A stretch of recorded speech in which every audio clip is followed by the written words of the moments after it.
country over my growing up and my developing into the person that I am today has changed dramatically. So we're talking, the 70s, and to go from then to where we are now. So even in the 70s, there was residual racism. I was in the South, so I was going to see that. Probably in more cosmopolitan cities, it wasn't as evident. I was fortunate that at a very young age, I grew up on a college campus because my mother was in school. So I had friends that were from Africa. I had friends that were from all other places, all over Europe.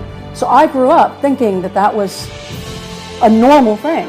People were from everywhere. It didn't matter what color their skin, people were people.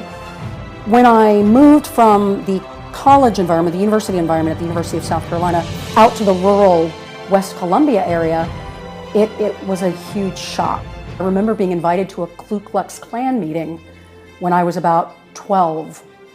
And even at 12, I was horrified by that because I knew what that meant. I knew what that was. Yet the person who gave me the invitation, it was a normal invitation. It was like, do you want to go to church on Sunday and go to a Klan meeting afterwards? So from then to now, this nation is certainly an amalgamation and a melting pot of just people from everywhere. And it's wonderful. You walk down the street and you literally see people from everywhere, even here in the Southeast. The problem being now the backlash that has come from the people unlike me who weren't raised that way, who weren't raised around people from every color and creed, feel like they are being invaded.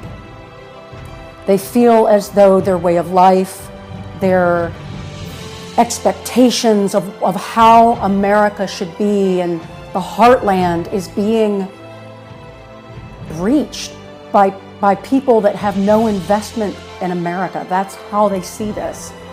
And so where we had a couple of decades of just beautiful enlightenment and immigration and a free flow, not even just immigration, but like a free flow of people coming and visiting and feeling like America was somewhere where they could come and visit and not feel threatened or hated. We are now swinging back in another direction. Into the 1900s, we had Quakers very involved in the civil rights movement, seeking into legalized segregation. And in World War II, a remarkable event here at Guilford College, Quaker College, when the president and the faculty welcomed Japanese American students out of internment camps in the West to study on campus. Several Quaker campuses did that.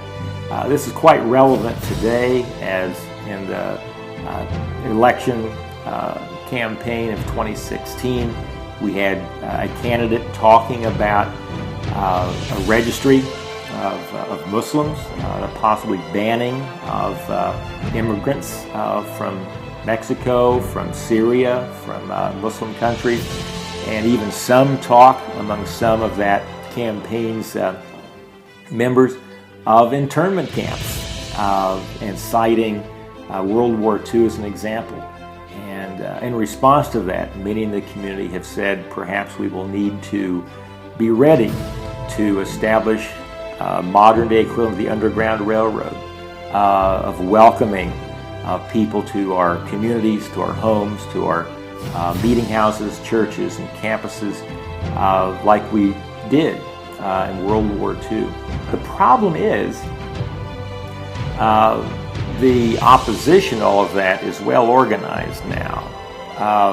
There are paramilitary organizations now that have been in existence for many decades, former military who are now recruited and trained to serve as paramilitary organizations around the world, for other political parties, for other countries, and they're active here in the United States. So if there is a modern-day Underground Railroad or sanctuary communities, there's an apparatus that can be tapped into by the far right to track down and punish. So that's a little scary. They're advertised as security organizations, provide security, but they're essentially paramilitary organizations. The group that is about to respond to the Native Americans in North Dakota is one of those groups. They've been hired to go clear them out December 5th. I remember in the 1990s when Bill Clinton was passing the NAFTA bill, the North Atlantic trade bill between Mexico, the US and Canada, my dad was cheering for it because he thought it actually opened the doors and it expanded economy. My father being a small business owner who depended also on the regulation or deregulation of foreign trade policies. Now, and of course I saw the boom. I mean, the economy was booming. Sometimes when things are too good to be true, they're not that good at all. And that's what's happening now. So if you ask me, what does globalization mean to me? I basically think that it is just a beautifully orchestrated plan to enslave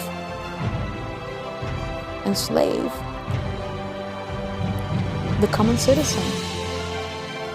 It is a beautifully orchestrated plan to divide powers, to make one class have the power over the people.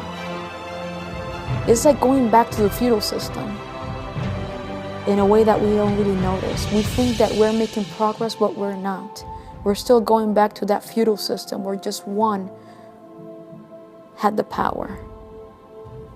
And now we're all serfs of a system.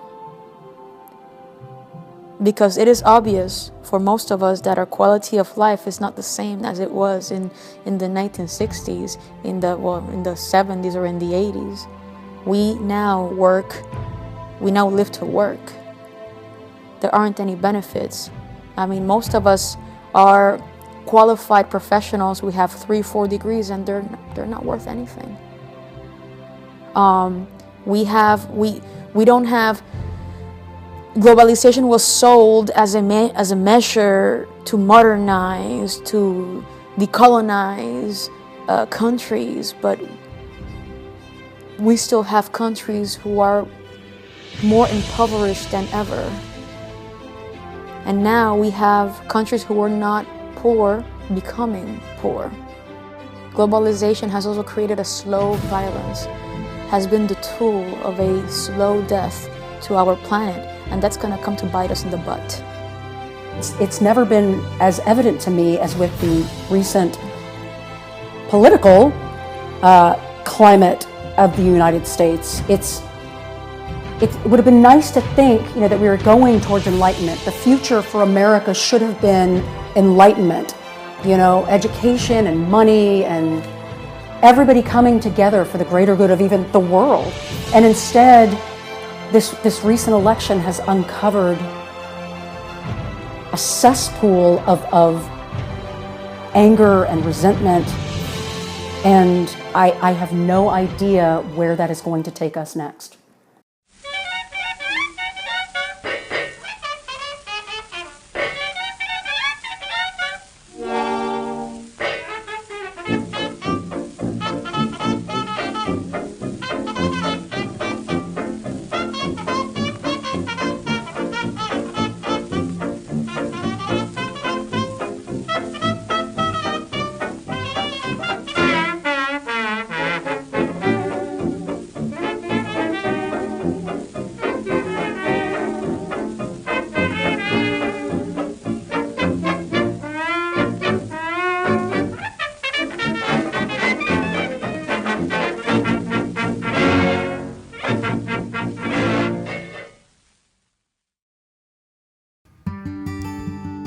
My name is Casey Thomas, and I live in Greensboro, North Carolina, and I have lived here for about 10 years now.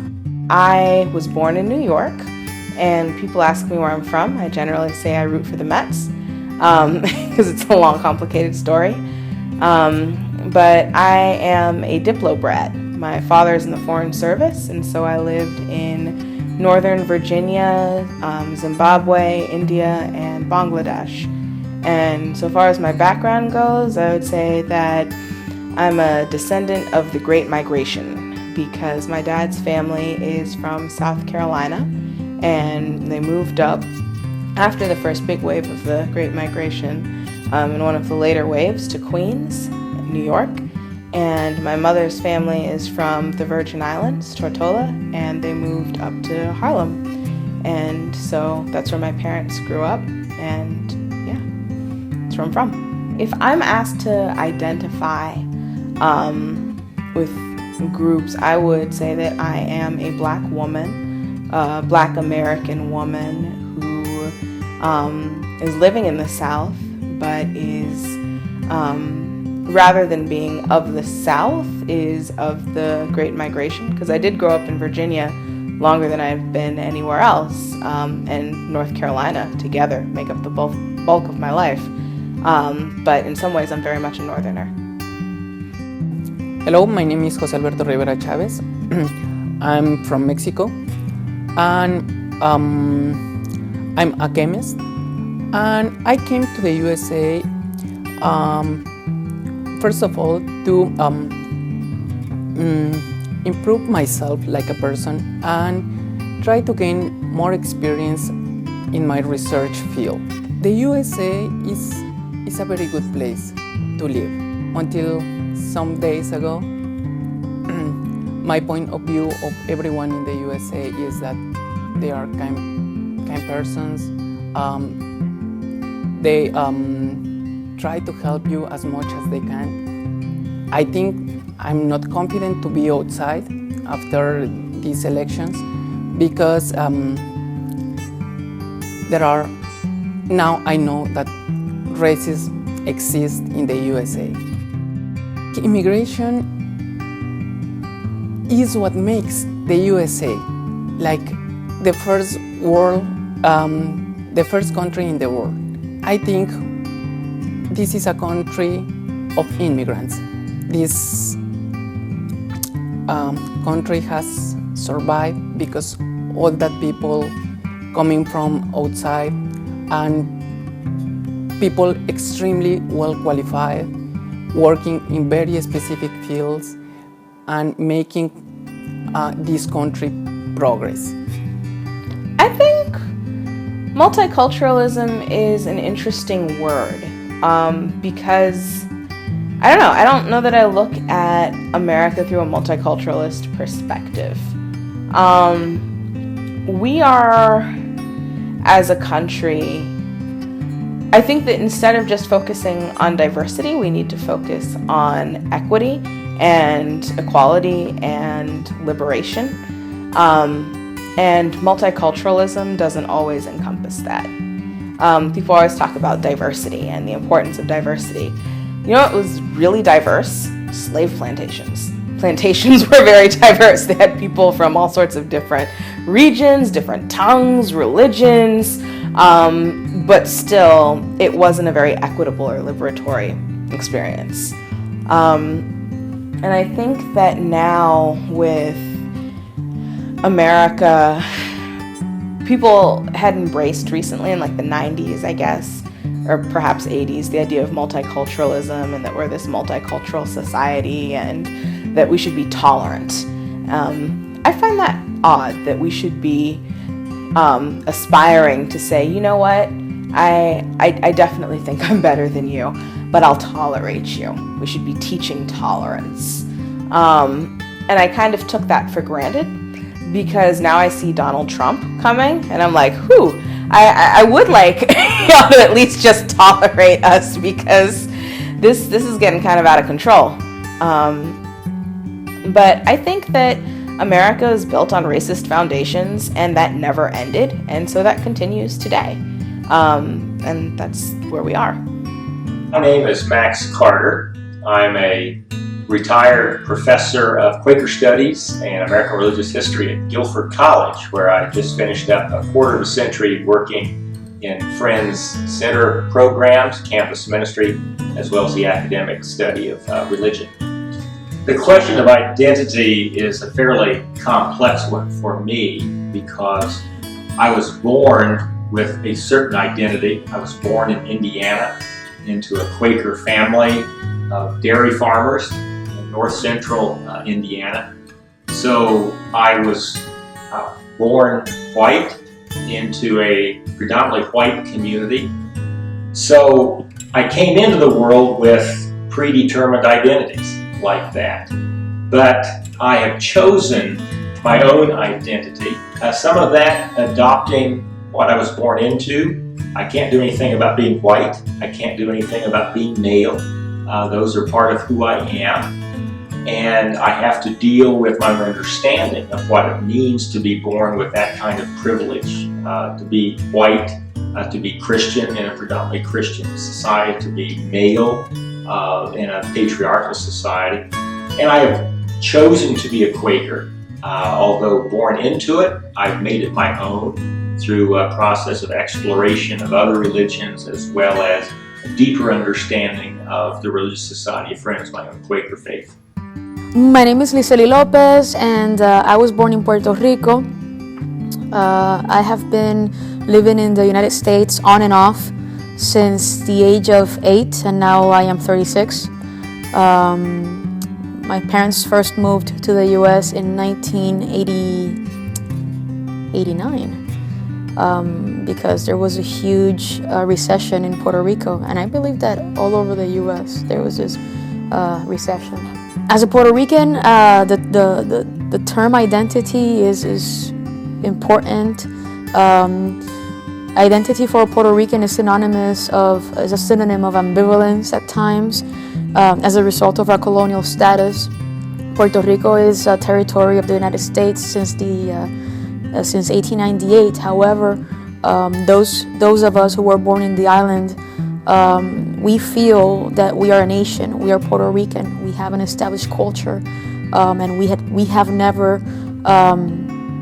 let go of our roots. We have never let go of our language. Our main language is Spanish, even though now, as a result of globalization, we're using English, but in Puerto Rico, the language of use is Spanish, and we adhere to our Spanish traditions, to our African roots, Spanish roots, to our indigenous roots.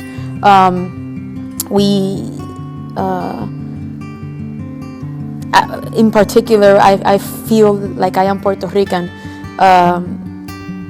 I am American because I have an American citizenship, but I do not consider myself apple pie American.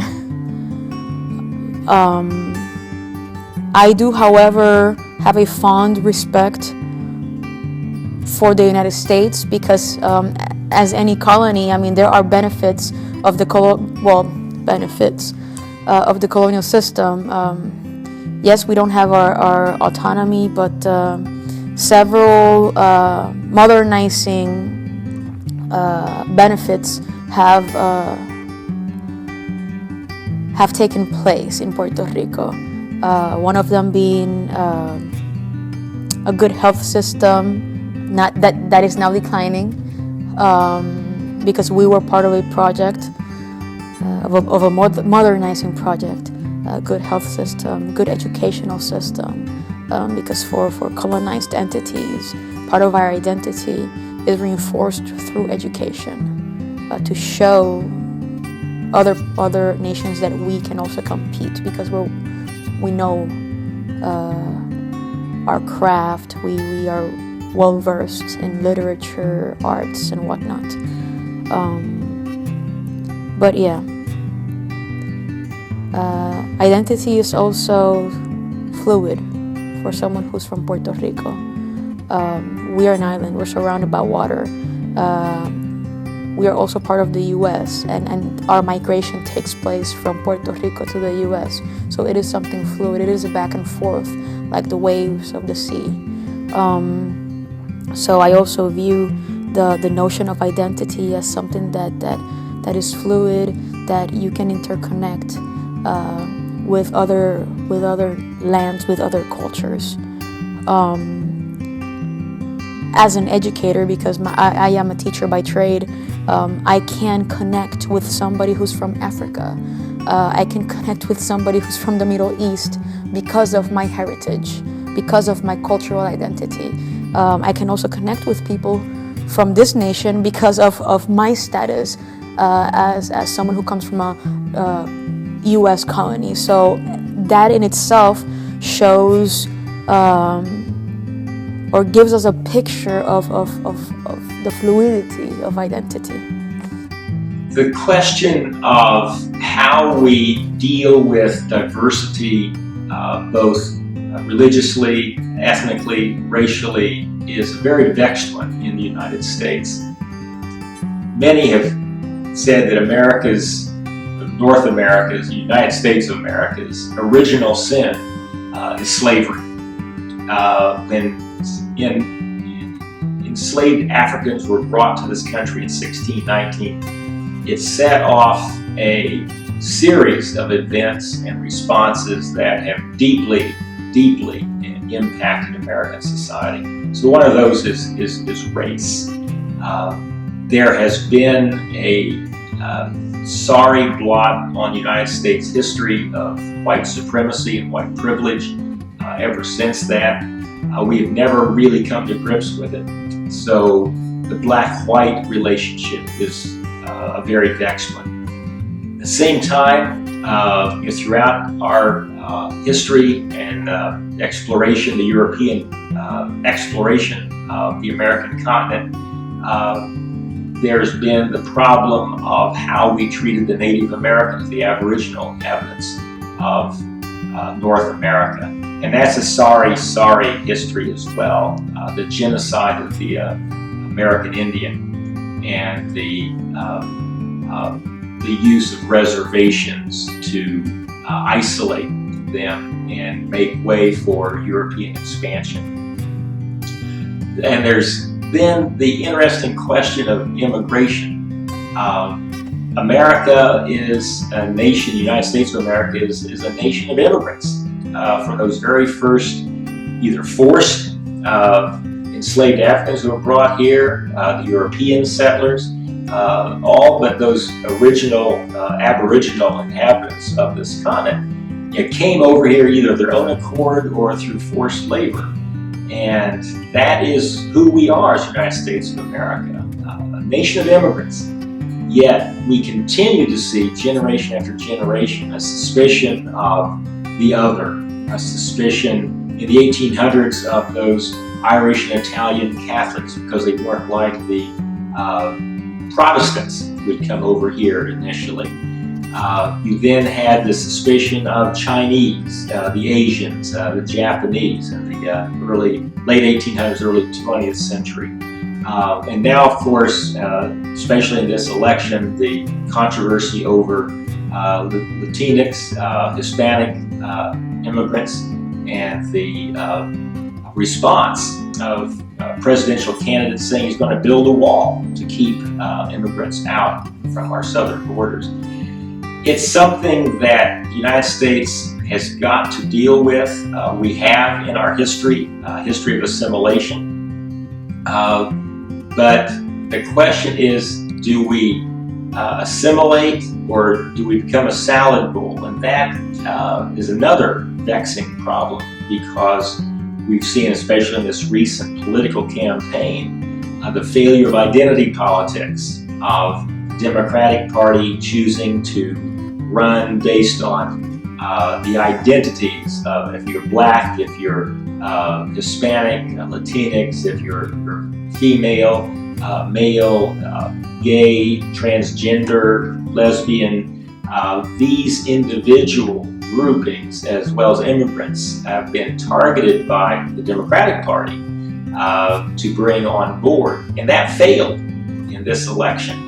So we are left with a great question. Do we come together as one great community, respecting each other's differences and cultures, or do we have a forced assimilation with all of the inherent issues with that of privilege and power? We're in a new era right now after this election. I believe that if you are assimilated or you pretend to be assimilated, you're better accepted in this country. Because of course, part of the agenda of any world power is to assimilate, to have absolute control over their territories. Something that of course we have to keep in mind is that the United States was a country that was founded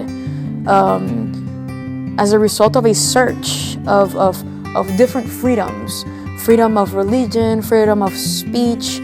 It is a country that is composed of different ethnic backgrounds, even though they all came from Europe, even though they are all white in color. The peoples who came to this country were white European from different ethnic backgrounds, who possessed different viewpoints. And of course, then we have the institution of slavery, whether it was indentured, which is white slavery. We also have the institution of African slavery. And this all took place as part of an economic project. So multiculturalism is in fact part of the, not part, but the result of a huge enterprise. But even though it's part of an enterprise, even though it is tied to economy, it is also the way the world should work. Sad part is that we as human beings sometimes possess blinders, and regardless of whether we are here in the U.S., in Europe, in the Caribbean, we sometimes see people with biases. So I don't know if I am focusing this thought in the right way, but it doesn't matter where you go, you will find yourself as an immigrant.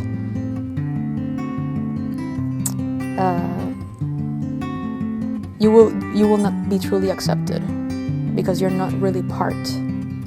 You're not part of that assemblage. So there are good things and bad things, like everything. When it comes to the U.S., this country is traumatized by race relations. If governments are in fact able to come to terms with embracing different peoples and also establishing dialogues, then I think we could call this country a country that hosts, that accepts, that embraces diversity. Otherwise, I think that the term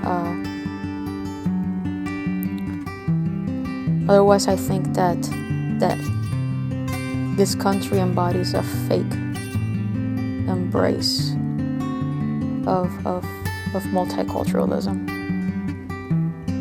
I would say that living in a bunch of different countries has been absolutely incredible and has probably given me a lot of perspective that other people don't have.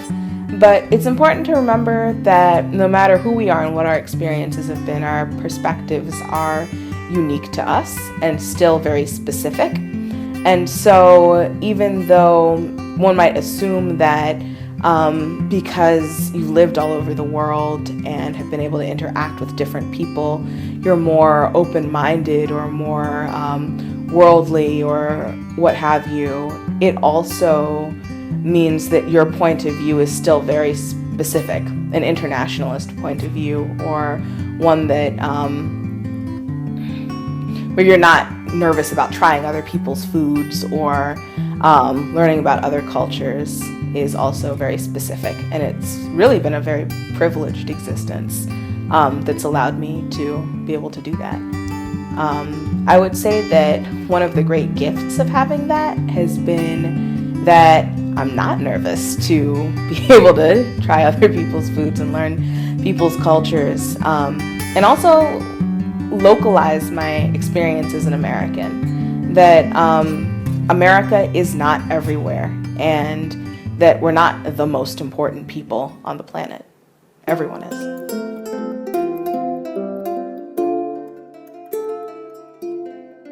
I feel very confident in this field, but I don't know how to say about the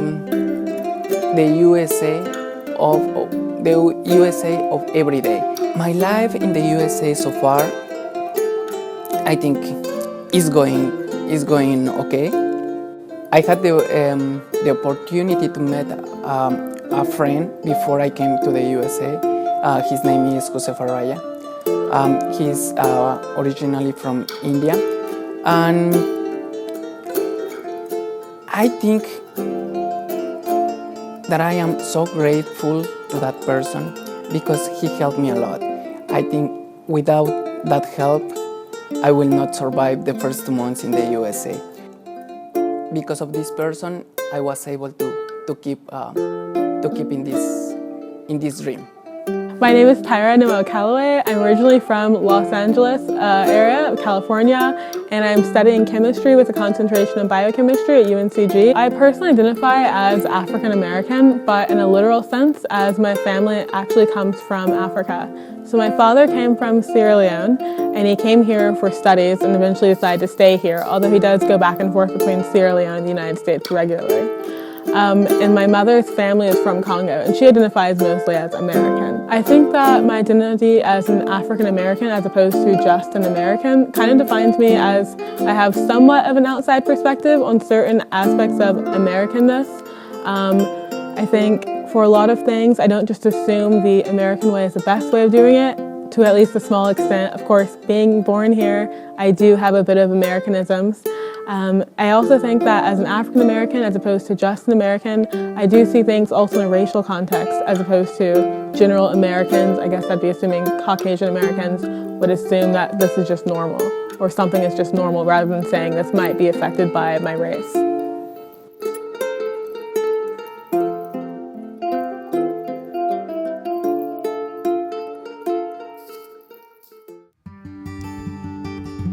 So my name's Todd Warren. I live in Greensboro, North Carolina. I grew up in South Carolina. Currently, I'm a K-5 Spanish teacher in public schools. Father of 2 kids, married, and have been working doing progressive community organizing here in Greensboro for more or less 20 years. I would more or less, in general, describe myself as a Southern progressive white man, a straight male, father.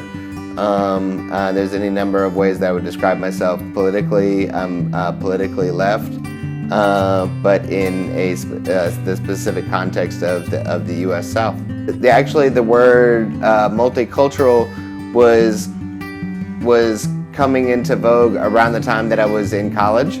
And that's that time when it was being kind of debated as to what is multiculturalism, and I think it's something that the U.S. has struggled with for a long time, is that we want to be seen as being accepted or accepting of many different kinds of people, but we have a really hard time with what that actually means in terms of day-to-day life. Like, we want to be accepting in individual relationships of individual people and their differences,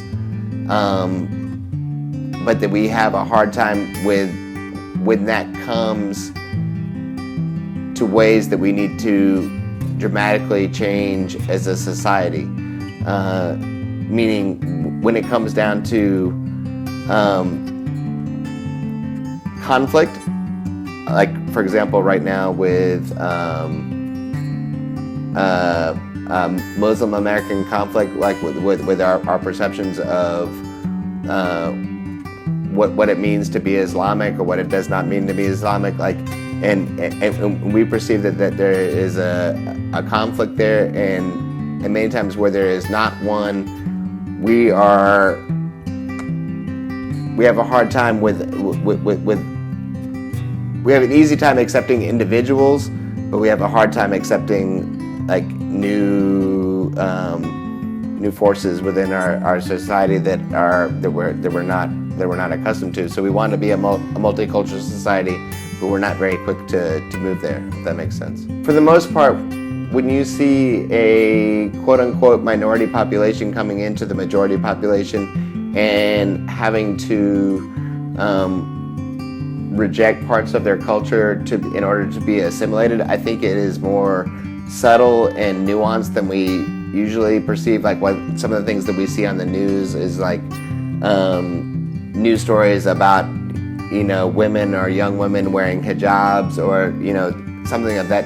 I think it's more subtle and nuanced than that. It's about students that come in and whether their points of view and their language and their families feel comfortable coming into a PTA meeting or coming into a school and getting a meeting with a vice principal or the principal or a teacher.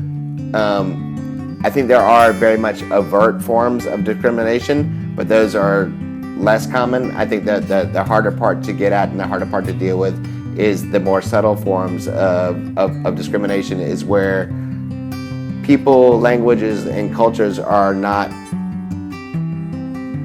being welcomed. At my home, Creole was spoken, as well as English. Then also I learned German while studying here at UNCG, and I have an interest in picking up other languages. I think for the most part, Americans are generally monolingual, not really bilingual, although I think it is increasing in the university population. I think that being bilingual allows you to kind of understand that you can make mistakes in the language as you're interacting with people, and it's fine, allows you kind of to laugh at yourself at some instances, but also you can understand when there is some type of conflict as opposed to as a result of not understanding someone fully, which I think really helped. This was really, I guess, highlighted when I was trying to speak and interact with everyone in German, which is another language I speak, and I'd make so many mistakes I had to eventually let go of my extreme perfectionism in interacting with people, because I realized that I would make mistakes and it wasn't the end of the world, rather it was just a fact of me growing and getting more comfortable with speaking a language. I feel like universities are really pockets of diversity or pockets of interculturalism, whereas in the Greensboro area it's extremely diverse. However, around the Greensboro area, for example, Alamance County is mainly a homogenous zone. So I think that Greensboro or college towns in general serve as pockets of, I guess, heterogeneity, whereas on the outside it's more so a homogenous culture in which people think, act the same. I don't consider this country to be the best in the world, but I think that it's definitely, I guess we're trying to work towards becoming the best in the world. I really think that this categorization of the best in the world depends on the best for who. For some people in this country, they might have every right they'd like to have, and it might be absolutely perfect for them. But I think that when people decide to think more about others in the country and decide to make this country equal, or I guess sustainable for everyone that lives here and not just the majority, then it will be the best country in the world. But I don't really know if that's attainable or not. We moved back from Zimbabwe when I was maybe 3 years old, and we lived in Northern Virginia before it became Northern Virginia. And I went to this really small private school, and on my first day of school, the kids said, "We don't play with little black girls." And I was so upset, I was crying, and nobody at this school liked me. It was really, it foreshadowed the next few years of my life, except for Angel Sleeper. If you're watching this, Angel, thank you for being my friend when we were 4. But that's about it. It was pretty rough, and I didn't quite get what racism was at that point because I was maybe 3-4 years old, and it didn't occur to me, like as Zora Neale Hurston said, how someone could deny themselves the pleasure of my company. And so it just really didn't click that was what was going on. But after a while it did, and in retrospect, looking back, my parents had to go to the school and argue that they should not have us sing for choir class, Look Away Dixieland, like the Confederate anthem for the Civil War. So that's pretty intense. Also, I would say, yeah, that was probably my first time experiencing racial rejection in the States. I think that we should be incredibly respectful to immigrants because I think it's ridiculous to decide to value someone or not value someone based on where they were born. And I think that that's just absurd. Also, as someone who is both Afro-American and Afro-Caribbean, my grandmother was not born here. She's from Tortola, the British Virgin Islands, and happened to be the descendant of people who were enslaved on an island that it eventually became okay for her to immigrate here, and was easier for her to immigrate here. The only difference between me and a Dominican, someone from Panama, anywhere else is a boat ride. Really, it's just where the people who enslaved our ancestors happened to put them at the time. And so, to me, it makes it a kind of arbitrary difference whether, like, my grandmother had the right to immigrate here and someone else didn't have the right to immigrate here. So there's that.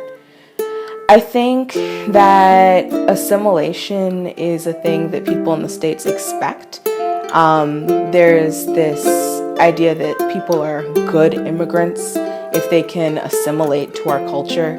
And there are people who feel like if people are just speaking their language and it's not English, or are practicing their religion and it's not Christianity or Protestantism, that people are being disrespectful because they're not assimilating, and this is America, and so you should do what I do.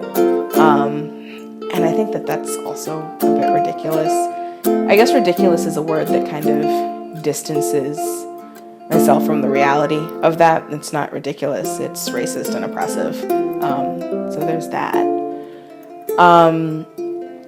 But yeah, so far as like assimilation, one time when I graduated from college, someone, I think maybe an aunt on my dad's side, asked my mother, why is it that you don't have an accent but your older sister does? And my mom responded, I wasn't willing to get beat up on the playground for it. She was.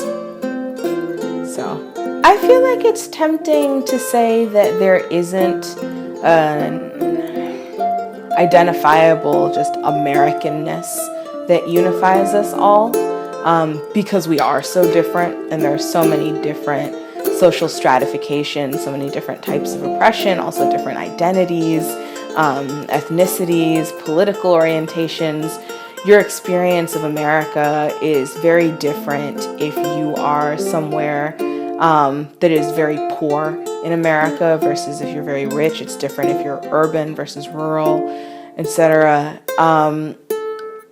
At the same time, I would say that that's something that having gone overseas gave me perspective on, that in the larger context of things, you are still an American. But I think that you experience that more overseas than at home. I don't know that everyone's experience of being an American here is that unified, yep, okay, I'm definitely an American, versus when you go overseas, like, I'm black, but definitely American. That was the first thing and most important thing that people knew or noticed about me. Hi, my name is Mary Lingerfelt. I currently reside in Greensboro, North Carolina, and I am a recent graduate from the doctoral program over at UNCG. So originally, I was born in Florida, spent the formative years from about 4 years old till about 18 in rural West Columbia, South Carolina. And upon graduation, spent about a year and a half in Florida after high school graduation, and then moved to New Mexico in 1994. I don't really have an identity as an American. It's difficult because I've lived a lot of different places and never felt like I fit into all of them. If I had lived a bunch of different places and felt like every single one of them welcomed me equally, then I'd feel like a true American. The only place that I've truly felt unjudged and welcomed was New Mexico. So I self-identify as a New Mexican, even though technically I was neither born there nor spent my formative years there. New Mexico was a place that seemed to be free of the judgments that I felt I had been exposed to while being raised in the Southeast. You know, in North Carolina, I've always felt that a lot of weight was put on how you spoke or what you believed in or how you dressed or what you drove or what you did career-wise, versus in New Mexico, people tend to take you at face value. If you meet them and you are good to them, they are good to you. It's a very even exchange, I felt. Whereas in North Carolina, I've seen more instances of people not being open or truthful with other people. And personally, I think it's part of the culture here. The South is older than the Southwest. And I feel that the Southwest was formed on people wanting to get away from the confines of the culture that existed, you know, back in the 1800s. So by the time they moved to New Mexico or the Southwest, there was just more freedom just to be whoever you were. You didn't have to conform.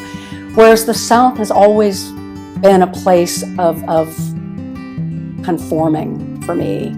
It's always been, are you the right religion? Are you the right color? Are you the right anything? And so the difference is I have always felt claustrophobic here.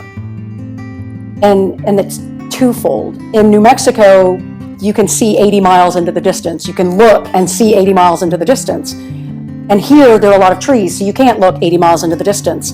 But it's metaphorical, but also actual. In North Carolina, and in the South in general, I just feel closed in and claustrophobic. And as I've grown older, I am more myself than I've ever been. So I don't really care what the South expects me to be, but there's still the pressure to be something that it wants me to be. So I will always think of New Mexico as home. I will always think of New Mexico as the place where I can just be relaxed and not have to worry whether or not I'm being judged by people around me, whether they matter or not. The question of the role of religion and interfaith understanding, separation of church and state, all those matters of religion in America are very important in American identity as well as individual identity. We're filming in 2016, in November of 2016, just after a monumental election in which religion played a major part. And interestingly enough, religion played a part contrary to what religion teaches.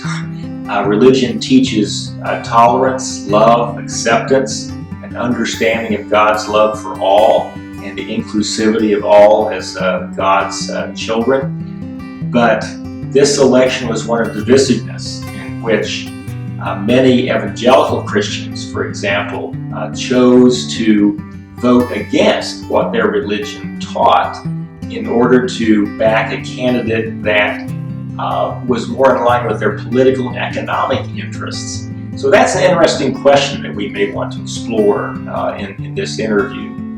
But one of the things that is certainly important in American society and American politics is the role of religion.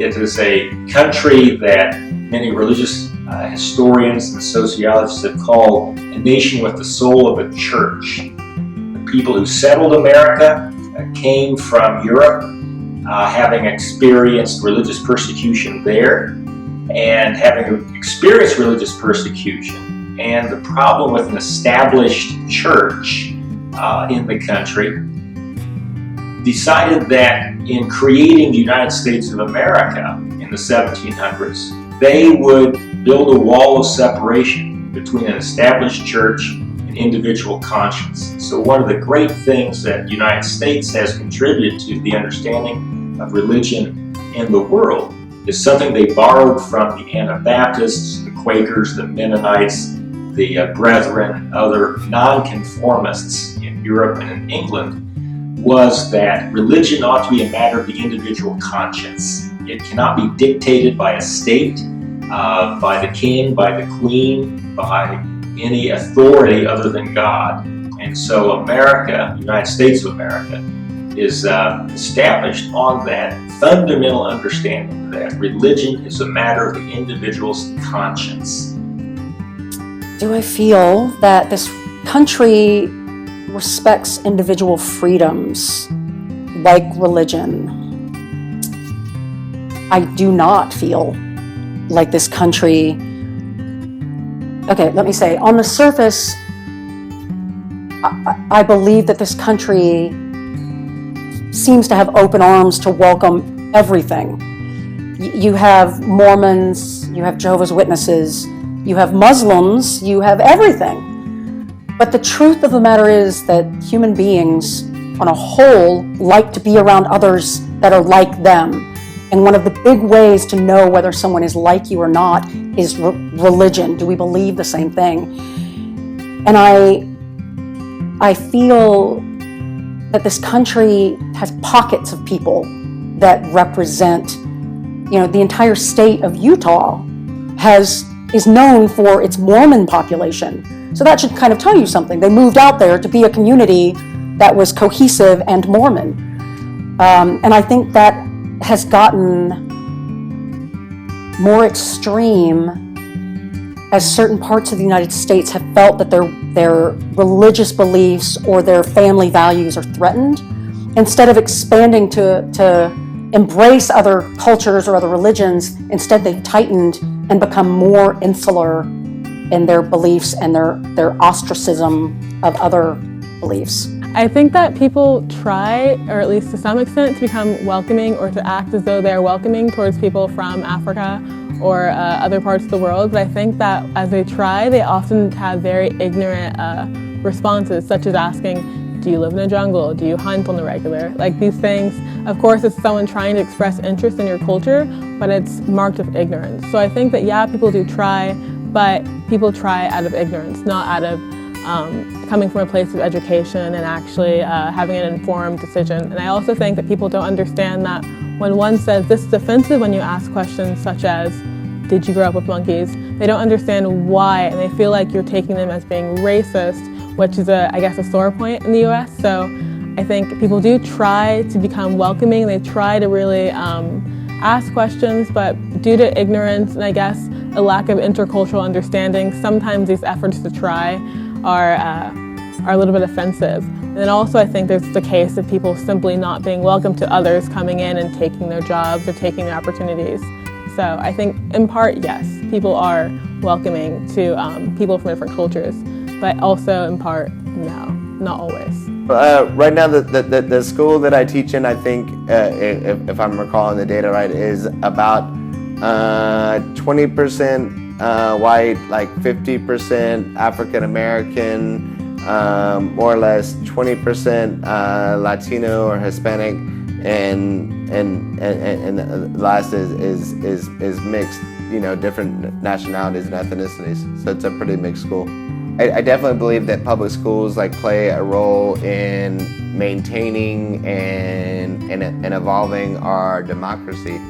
For the most part, right now, that's where the majority of the nation's children go. They attend public schools, so that means the majority of our communities are involved or centered around public schools in some way. The interesting thing that we're facing right now is the possibility of public schools not continuing to exist, meaning moving to voucherized private system, charter schools, some form of privatization.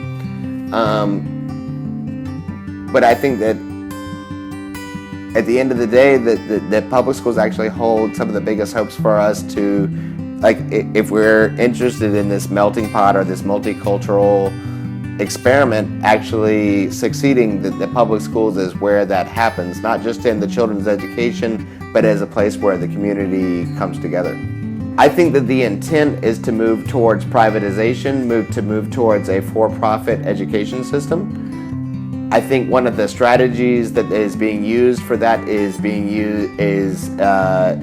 overt racism, and then there's some indirect racism by indirectly resegregating the schools and by creating an avenue for schools to be segregated, and it's in very subtle ways. Like, for example, you can run a charter school and say that we accept all students, we accept everybody of any ability, any nationality, but we also don't provide public transportation, we also don't provide public school lunch, and we also happen to be situated on a side of town where there's no public transportation.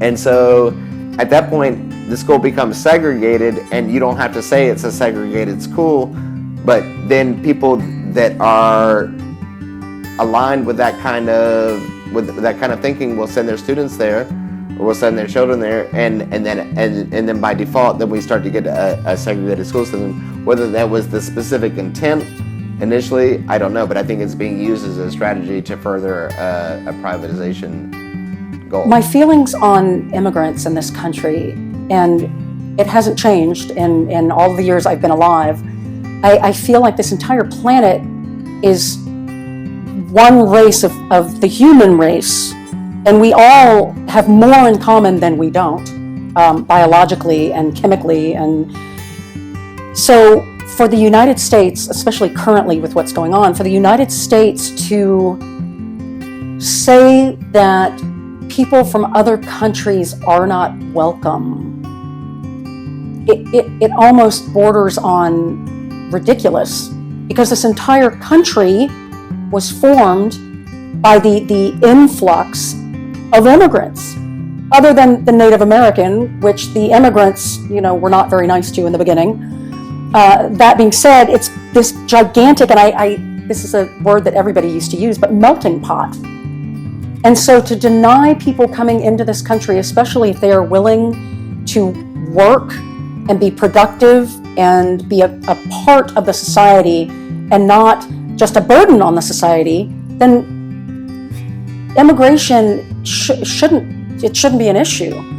I feel that there are more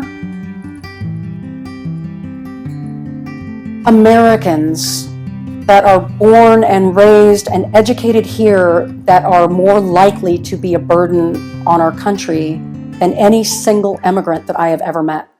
I do not have too many feelings about the American flag. I know a lot of people really love it and respect it. A lot of people view it with anger. I don't really have too many feelings about it either way.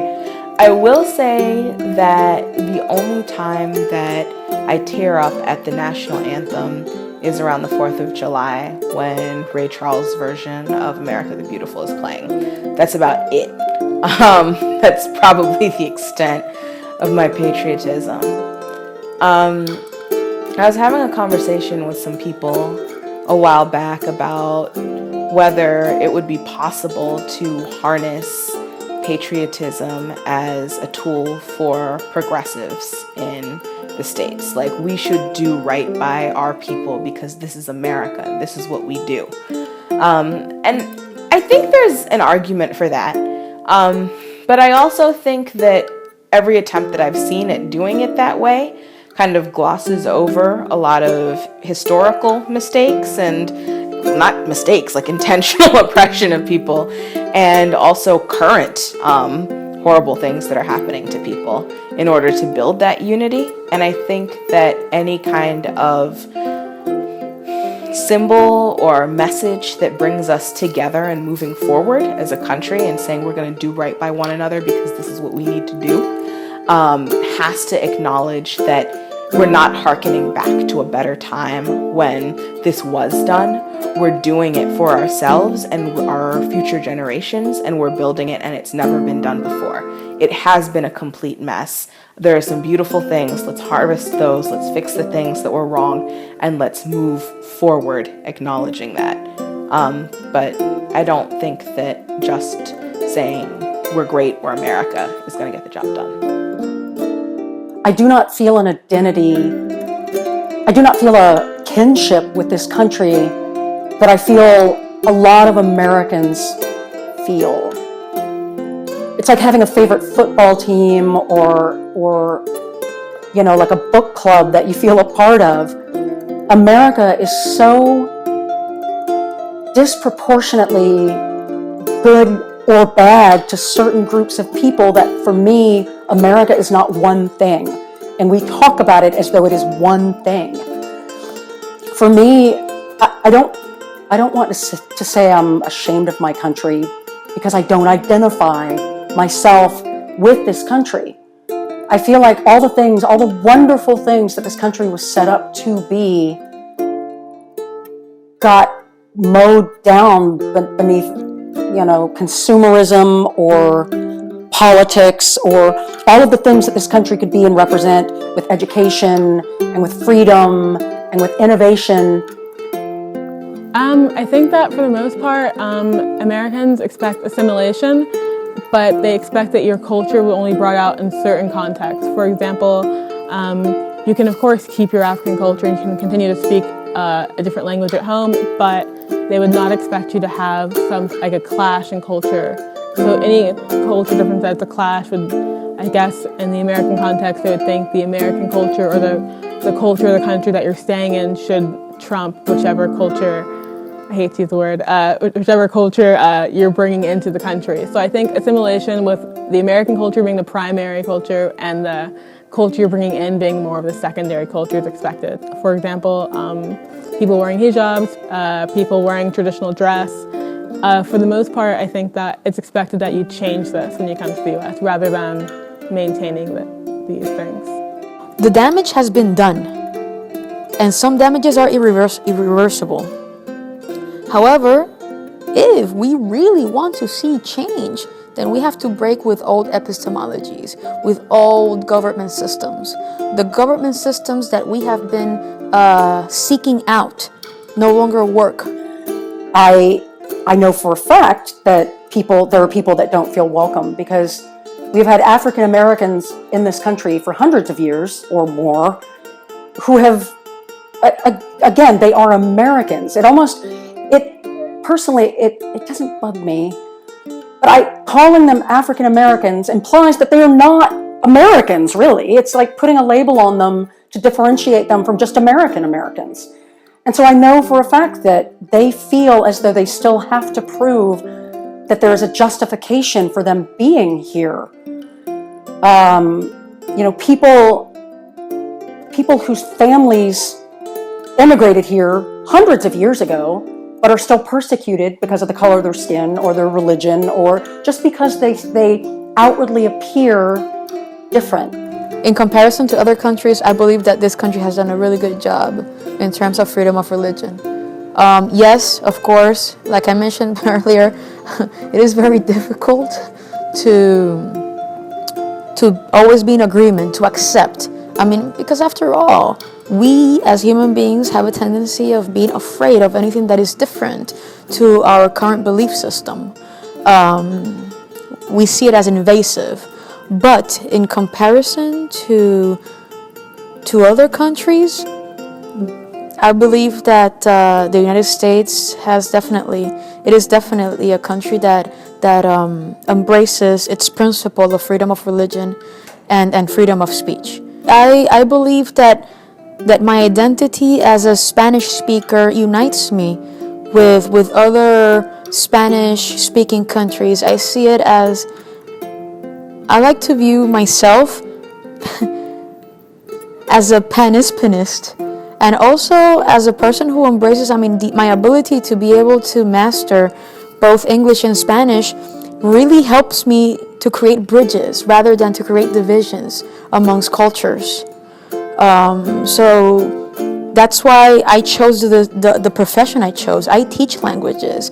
I started as an English major. I taught English in urban city high schools in the U.S., in other different settings in Puerto Rico, and to foster love for the English language, love for those other cultures who also speak English.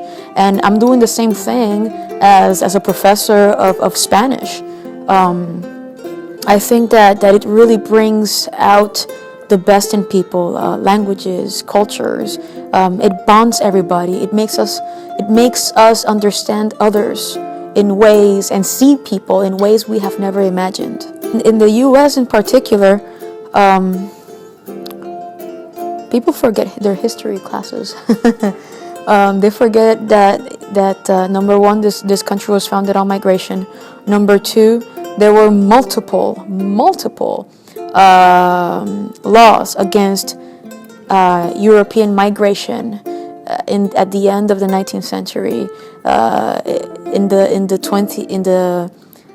1920s, and even until the 1930s against white Europeans. So the resistance against immigrants from Mexico, from Vietnam, or from other countries is nothing new to this country. It was done before. It was done to Italians. To immigrants who came from Italy. It was done to immigrants of Jewish ancestry, Polish, all those who were not from the desired part of Europe. And we forget that because we ignore our history classes. Also, immigration has also been a bargaining chip when it comes to the U.S. interventionist policies.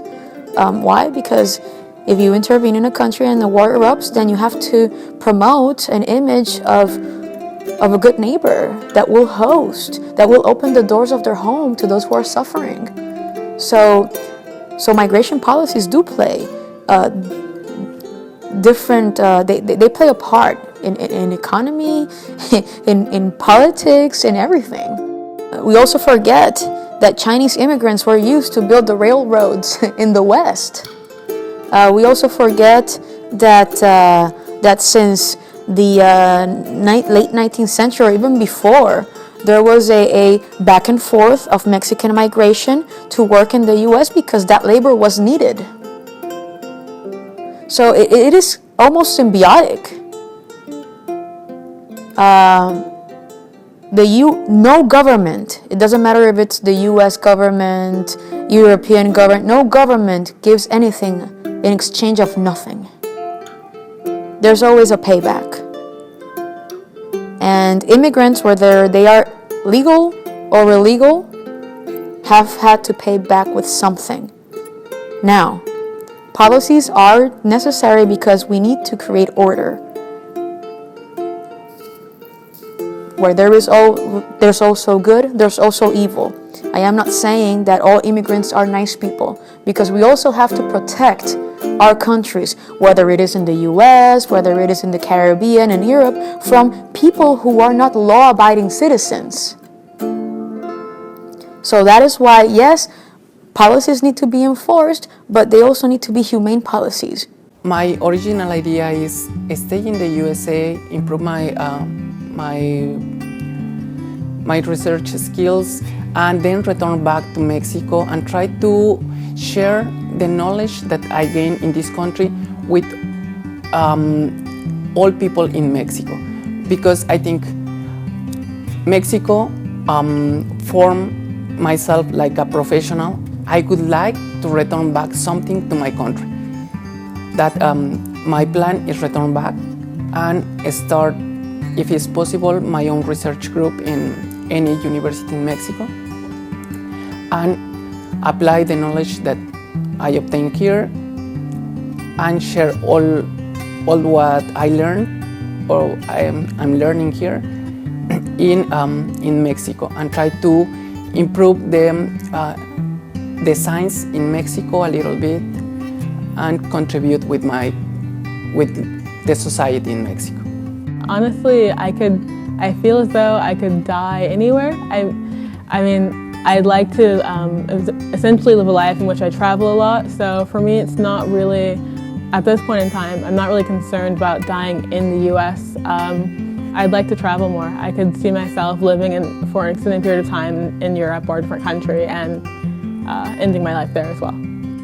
I think that everything we're seeing here in this country, everything we're seeing in England, in Europe, all of these shouts of populism are a result of all the historic, all of the economic decisions that took place since the end of World War II. Okay, so this is just a big bomb waiting to explode. It is a reaction. It is a reaction against decisions that were taken in the past. It is a reaction against free trade. It is a reaction against interventionist policies. And of course, I am pretty sure that there's going to be another reaction against the policies that are going to take place now. So it has always been a reaction.